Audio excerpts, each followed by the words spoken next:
오늘은 하이젠베르크의 저서 부분과 전체를 요약해드리겠습니다.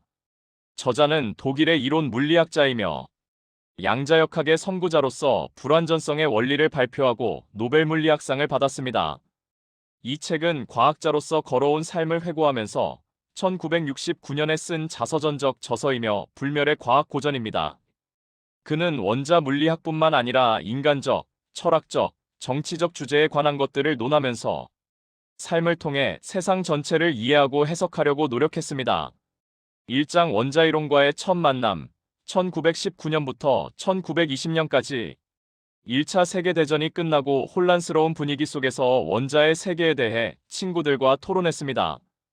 그들은 원자가 실제하는가 그리고 언어로 표현할 수 있는가에 대한 철학적 질문에 사로잡혔습니다. 그는 플라톤이 티마이오스에서 말한 것처럼 물질의 최소 단위가 물질이 아니라 기하학적 형태일지 모른다고 생각하게 되었습니다. 2장 물리학을 공부하기로 결심하다. 1920년 미넨 대학에 입학한 후 아르놀트 조머펠트 교수와 진학 상담을 했는데 자네에게는 아직 할 일이 많네라며 원자론이라는 물리학 최전선의 문제를 던져주었습니다. 조머펠트는 1913년 닐스 보어의 원자 모형 발표를 크게 환영하며 원자이론을 개척해 나가고 있는 인물이었습니다. 3장 현대물리학에서 이해라는 개념, 1920년부터 1922년까지 물리학을 사랑한 하이젠베르크와 볼프강 파울리는 닐스 보어의 원자 모형에서 전자가 궤도를 돈다를 두고 토론했습니다. 파울리는 궤도를 볼 수도 없는데 궤도를 말하는 것이 무슨 의미냐고 날카롭게 지적합니다. 여기서 이해한다는 것의 의미가 바뀝니다. 미시세계를 받아들이기 위해서는 고전 물리학의 직관적 상상에서 수학적 기술 가능성으로 이해의 개념을 이동시켜야 했습니다.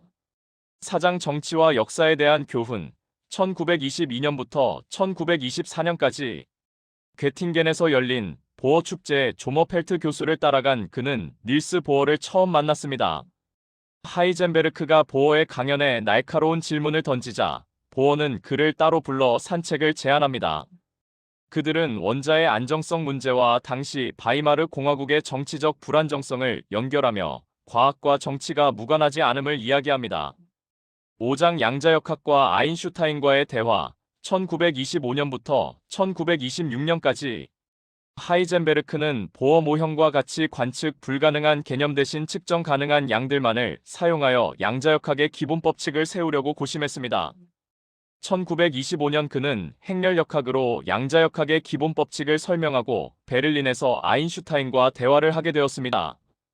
원자에서 나오는 방사선을 통해 전자의 진동수와 진폭은 알 수 있으나 전자 궤도는 알 수 없다는 하이젠베르크의 말에 대해 아인슈타인은 많은 질문들이 완전히 규명되지도 않았는데 당신은 어째서 자신의 이론을 굳게 믿고 있는 거죠?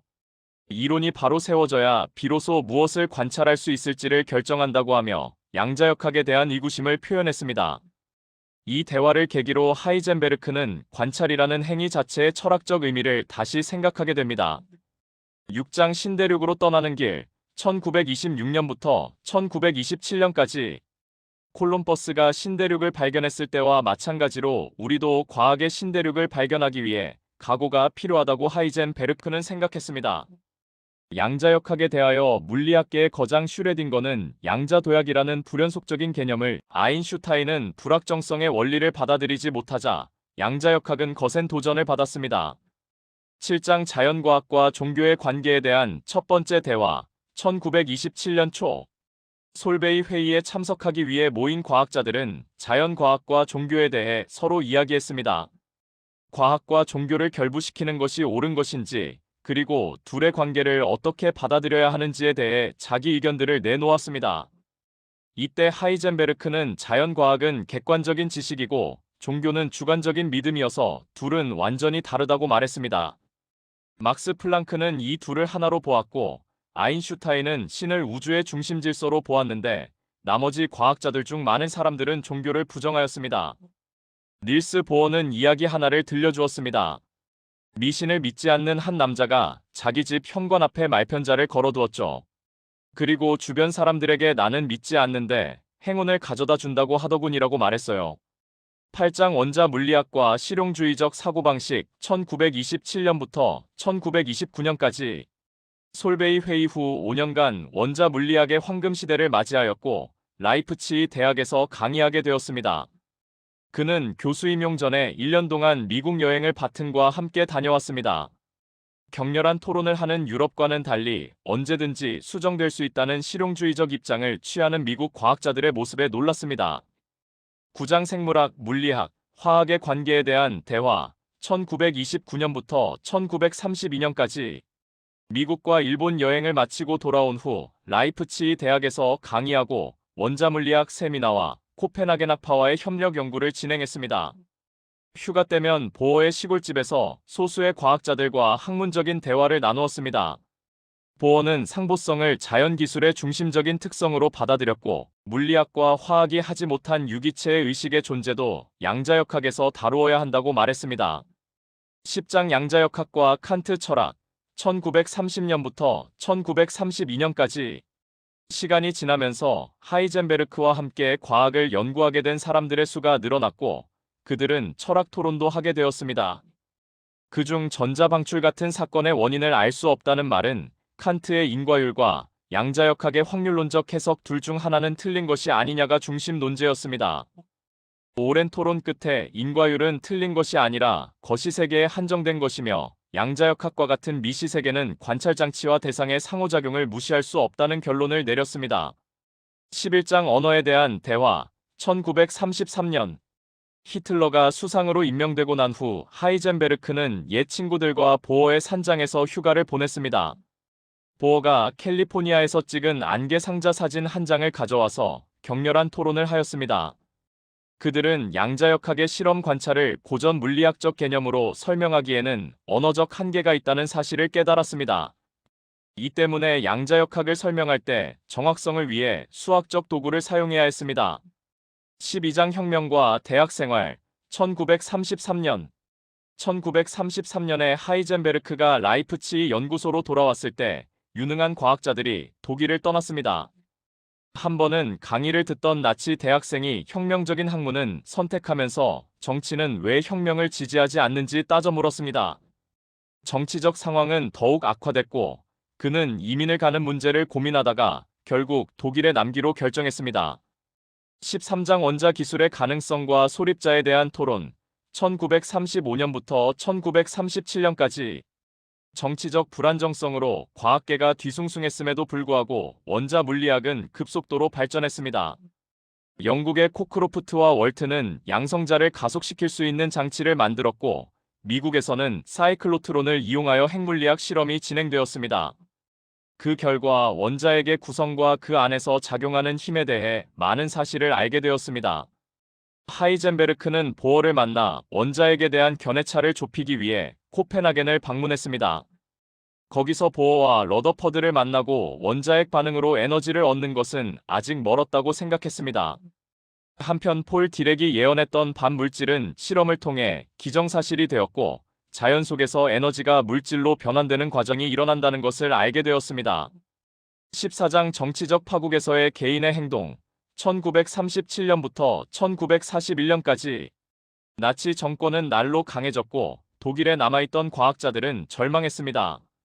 그들은 원치 않았지만 핵무기를 개발하는 우라늄 클럽에 징집되었습니다. 하이젠베르크는 직면한 과제가 얼마나 무거운지 뼈저리게 느꼈습니다. 15장 새로운 시작을 향해 1941년부터 1945년까지 1941년 하이젠베르크는 학술 강연을 핑계로 보어와 원자폭탄에 대해 상의하러 코펜하겐에 갔습니다. 하지만 그들은 극도로 긴장한 탓에 서로 오해했고 그는 독일로 돌아와 원자폭탄을 만들지 않기로 결정했습니다. 16장 과학자의 책임 1945년부터 1950년까지 연합군에게 체포된 뒤 여러 명의 동료 과학자들과 함께 영국의 파몰에 머물게 되었습니다. 1945년 8월 6일 라디오에서 일본의 히로시마에 원자폭탄이 투하되었다는 보도를 전해 들었습니다. 핵분열 실험을 성공시켰던 오토하는 죄책감에 좌절했고 나머지 과학자들도 충격에 휩싸였습니다. 포로 생활을 마치고 1946년 1월에 독일로 돌아왔습니다. 하지만 더 이상 베를린에서 옛 비렐름 연구소의 명맥을 이을 수 없었습니다. 하이젠베르크와 함께한 과학자들은 괴팅겐으로 옮겨 막스 플랑크 협회라는 이름으로 다시 연구를 하게 되었습니다. 17장 실증주의 형이상학, 종교, 1952년 초여름 코펜하겐에서 유럽의 대형 입자 가속기를 건설하는 문제로 학회에 참석한 볼프강 하이젠베르크 보어는 해묵은 주제에 대해 이야기를 나눕니다. 실증주의자들은 양자론은 파동과 입자의 이중적 기술 때문에 불충분한 이론이라고 해요. 그들은 극도의 명확성을 강조하기 때문에 부분적이 되고 종교나 형이상학 같은 과학 이전의 특성을 갖는 것들을 배척하죠. 라고 보어가 말했습니다.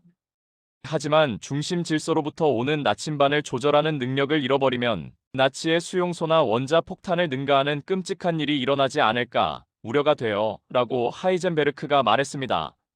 18장 정치적 논쟁과 과학적 논쟁 1956년부터 1957년까지 전쟁이 끝나고 굵직한 파괴들은 어느 정도 복구가 되었습니다.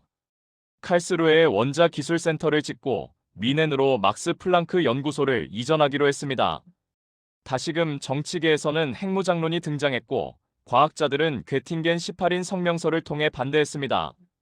총리 아데나워는 정치적 언사로 하이젠베르크를 설득하기 시작했으나 실패했습니다. 19장 통일장 이론 1957년부터 1958년까지 1957년 이탈리아 산 조르조 섬에서 원자물리학회가 열렸는데 자연법칙에서의 좌우대칭성이 방사성 베타 붕괴에서는 깨질 수 있다는 실험이 화제였습니다.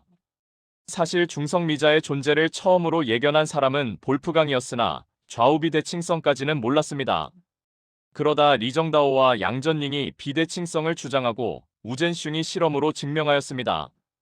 이에 하이젠베르크와 볼프강은 이 실험 결과를 수학적으로 설명하는 방정식을 만들었으나 문제점을 발견하고서 공동 연구를 철회하게 됩니다.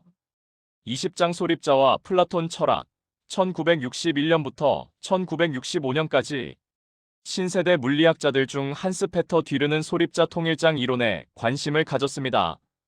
카를 프리드리히 뒤르 하이젠베르크는 통일장 이론의 물리학적, 철학적 측면을 논하곤 했습니다. 하이젠베르크는 말했습니다. 태초에 대칭성이 있었다.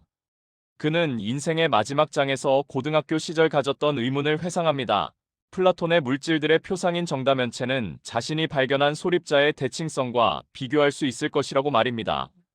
그는 물질의 근원은 고유한 성질을 가진 불변의 알갱이가 아니라 에너지의 일시적인 형태인 소립자이고 소립자의 성질을 결정하는 것은 자연에 내재된 수학적 대칭성이라는 결론에 이릅니다. 하지만 1960년대 후반에 가속기 실험을 통해 실제로 점 같은 알갱이 쿼크가 들어있음이 밝혀졌습니다. 하이젠베르크는 중성자나 양성자를 쪼개면 더 작은 입자인 쿼크가 나오는 것이 아니라 에너지가 새로운 입자로 변할 뿐이라고 주장하였습니다. 반면 오늘날 물리학자들은 소립자를 단단한 알갱이가 아닌 장이 출렁일 때 나타나는 에너지 덩어리로 봅니다. 오늘날 하이젠베르크가 쿼크의 존재를 부정한 점은 틀린 것으로 판명되었으나 물질의 본질을 단단한 알갱이가 아닌 대칭성의 원리에 의해 지배되는 에너지의 상호작용으로 파악한 점은 지금까지 옳은 것으로 인정되고 있습니다. 그는 책의 마지막 부분을 이렇게 마무리합니다. 우리 한 사람 한 사람은 삶이라는 커다란 드라마의 관중이자 배우로서 짧은 삶을 살다 가겠지만 삶과 음악과 과학은 영원히 이어지리라는 생각에 가슴이 벅차올랐다. 오늘 영상이 여러분의 독서에 도움이 되셨기를 바랍니다.